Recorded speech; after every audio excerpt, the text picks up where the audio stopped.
spell the J phoneme. So let's get started.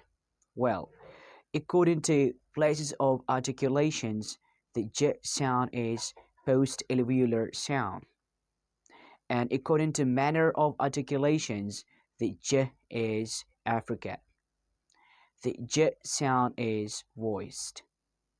So the J sound is used in these words. For example, the first word is large. So that's the phonetic transcription. Large.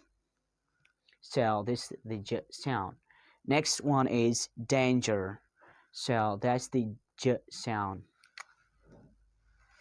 Next we have got judge.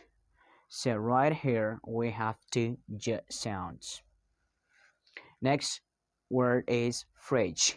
That's the J sound. Next word is edge.